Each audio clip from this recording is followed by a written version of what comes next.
in DC. So just today, Capitol Police arrested 34 abortion rights demonstrators for blocking a road in DC, and among those, 16 representatives, 16 lawmakers, including Representative Alexandria Ocasio-Cortez, Representative Ilhan Omar, Representative Cori, Representative Rashida Tlaib, and Representative Ayanna Pressley. So the squad plus the people you might imagine, and here's a little bit of that arrest.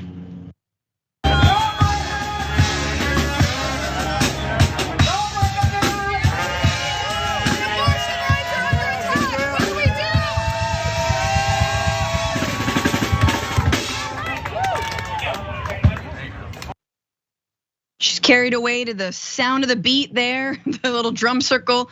That was Alexandria Ocasio-Cortez being carried away with another activist alongside her. She was in handcuffs there. And this is Representative Rashida Tlaib putting out a statement. She was also arrested. She writes, "Civil disobedience has always been part of our history and fight for change. This moment and the fight for women's and reproductive rights calls for it. The fight is far from over, and we must push forward with bold action to protect and preserve our rights. We won't back down." So they're putting their bodies on the line. Meanwhile, Jill Biden is saying things like, "What are you gonna do next, little girl?" By the way, she said that to her granddaughter, who also went out and protested recently abortion rights and the abortion bans. And she said, "Cute, what are you doing next?" That was fun. Amazing. 2 quick notes. It's not all doom and gloom on the state level. Minnesota has recently a judge struck down numerous state abortion restrictions. The judge found that several of the laws which were enacted over decades violated the Minnesota Constitution, which enshrines abortion rights. Again, we're back to state rights here, states' rights. So Minnesota did that. Now Michigan collected tons of signatures, 750,000 signatures. And so abortion rights now poised to go before Michigan voters this fall as hundreds of thousands signed the petition. It broke records. They want to put that into their state constitution. These are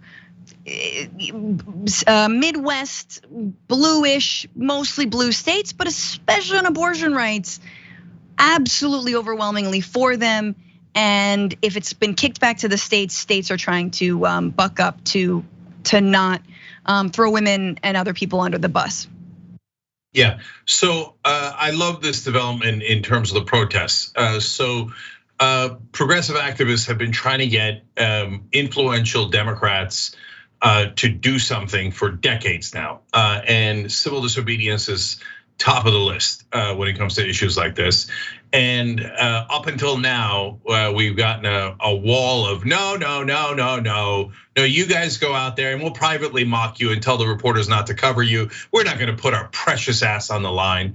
But now we have just Democrats, and now we have progressives in Congress. And progressives actually want to fight Republicans. Establishment Democrats love Republicans, and they like Republicans. Joe Biden likes Republicans way more than he likes his own voters, way more.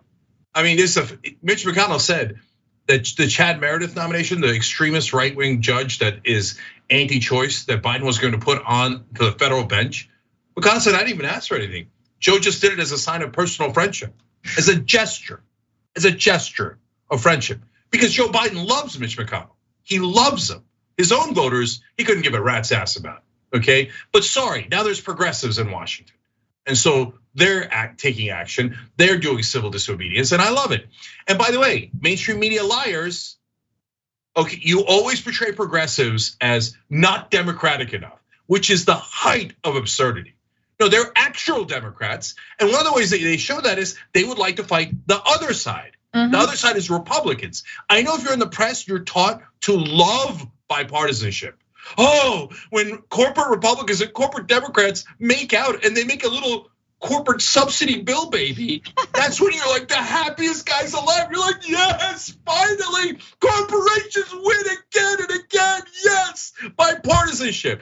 Oh, progressives are fighting Republicans. Tut, tut, tut, how dare you? Don't you know that the job of the Democrat is to lose and to surrender to Republicans? No, we don't know that. And if you're an establishment Democrat, get the hell out of our way, which is, by the way, 90% of the Democratic Party. Get out of the way, get out of the fight way so we can get into the fight and fight those Republicans.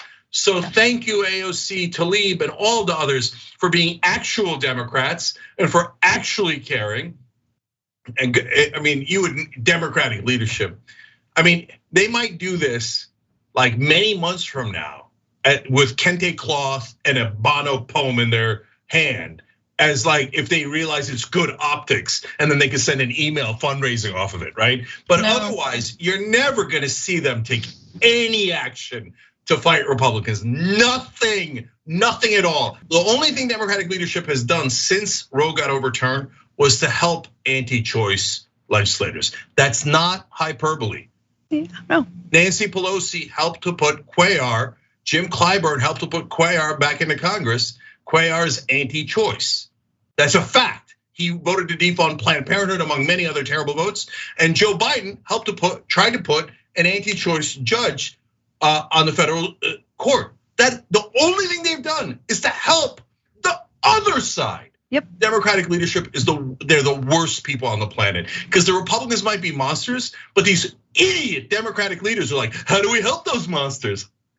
100%, and I'll just say that Nancy Pelosi, as recently as 2016, was saying that abortion rights shouldn't be a purity test for Democrats. Yeah, you can be anti-choice and still a Democrat. No, you don't get to do that. Sorry, not anymore. And the new progressive leadership that is coming up is not afraid to say the word abortion, is not afraid to link it to broader maternal health care, is not afraid to be the ones on the front effing lines of things like universal family leave, of Medicare for all, because of course this is an access issue, this is a healthcare issue.